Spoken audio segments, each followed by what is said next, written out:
और चातुर्मासा का जो भी व्रत करना चाहें, एकादशी से भी शुरू कर सकते हैं, द्वादशी से भी शुरू कर सकते हैं, पूर्णिमा से भी शुरू कर सकते हैं।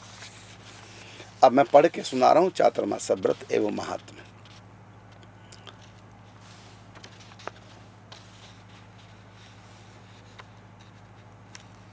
चातुर्मास्य व्रत श्री हरि की प्रसन्नता के लिए किए जाने वाले व्रतों में से एक है। इस व्रत को साधु सन्यासी और वैष्णव गृहस्थ सभी कर सकते हैं। यह व्रत आषाढ़ की एकादशी, द्वादशी या पूर्णिमा, गुरु पूर्णिमा में से किसी भी दिन प्रारंभ किया जा सकता है, परंतु इस व्रत की समाप्ति कार्तिक शुक्ल पक्ष द्वादशी को ही की जाती है। सुदर्शन चक्रावतार भगवान श्री निम्बारकाचार्य जी के परम कृपा पात्र व औदुंबर संहिता के रचयिता श्री औदुंबराचार्य जी ने औदुंबर संहिता में इस व्रत की विशेष विधि व महिमा का गान किया है। यह व्रत समस्त व्रतों से उत्तम है, कल्प कल्पांतरों से प्रचलित है। चक्रपाणी भगवान की कृपा से इस व्रत को करने वाले श्री हरि के लोक की प्राप्ति करते हैं।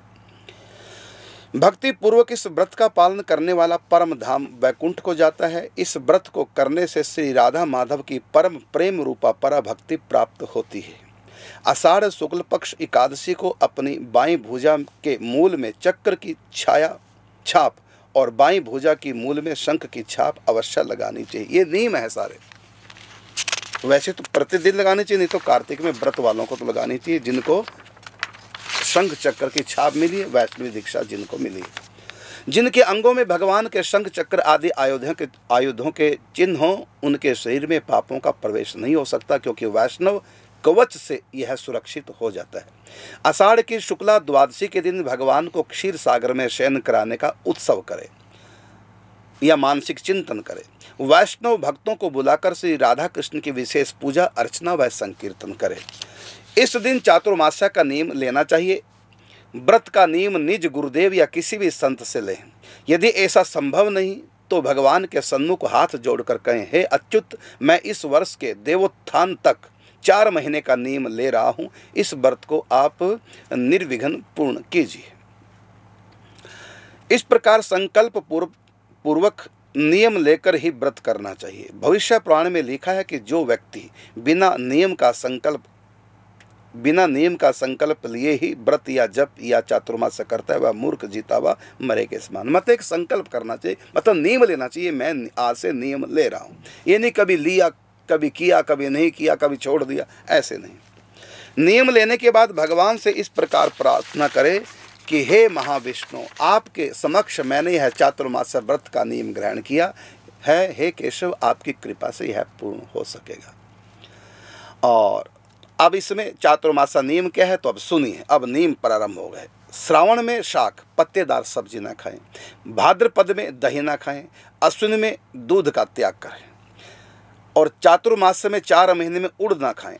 सनकादिकों ने कहा है, हरि भक्ति चाहने वाला चातुर्मास व्रत लेने पर उड़द का भक्षण न करे, उड़द की दाल न खाए, तरबूज न खाए, परमल न खाए, बैंगन न खाए। 4 महीने का जो व्रत लेंगे 4 महीने तक ये सब न खाएं। और देवशयन के बाद चातुर्मास में जो कोई भक्षण करता है उसके पुण्य जल जाते हैं, मतलब उसको फिर उसका व्रत का फल नहीं मिलता चातुर्मास का। इसलिए सनकादिकों ने जिन जिन कर्तव्यों का वर्णन किया है वही करना चाहिए।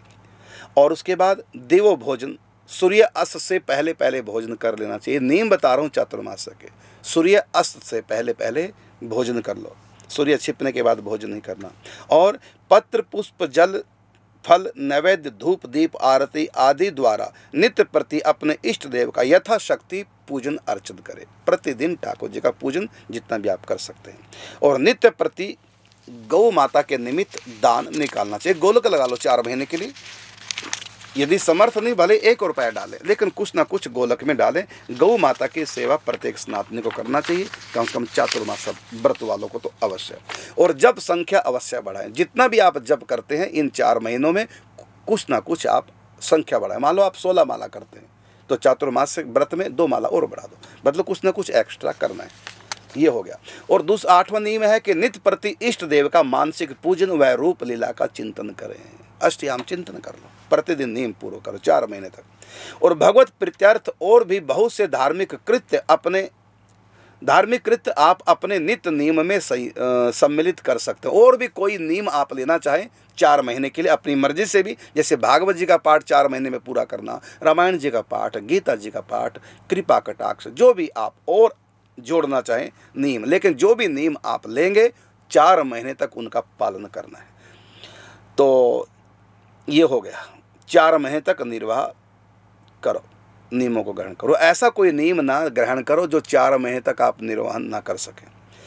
और जो रजस्वला स्त्रियां हैं, मासिक धर्म होने पर स्त्रियां इष्ट देव का पूजन न करें, उन दिनों केवल मानसिक पूजन ही करें। ऐसा करने पर नियम खंडित स्त्रियों का नहीं माना जाएगा। अगला है, शरीर में रोग होने से अति निर्बल अवस्था आने पर यदि कोई नियम टूट जाए तो क्षम्य है, मतलब क्षमा है, वो कोई दोष नहीं लगेगा, क्योंकि आपातकाले मर्यादा नास्ति। पूरा प्रयत्न करो कि नियम न टूटे। यदि रोग स्थिति में नियम टूट जाए तो कोई चिंता की बात नहीं, स्वस्थ होने पर फिर उस नियम का निर्वाह करें। इस प्रकार चातुर्मास नियमों का निर्वाह करते हुए कार्तिक की शुक्ल द्वादशी को वस्त्र आभूषण आदि से गुरुदेव का पूजन कर व्रत की पूर्ति करके वैष्णव भक्तों को भोजन कराए। इस प्रकार भगवान ज्ञान प्रदायक गुरु और साधुओं की पूजा करके व्रत करने वाला साधक वैष्णव लोक की प्राप्ति करता है। ये तो बताए हैं नियम, और भी बहुत सी बातें हैं, वो बताएंगे कल। ये बताया है कि चातुर्मास व्रत एवं उसका महत्व।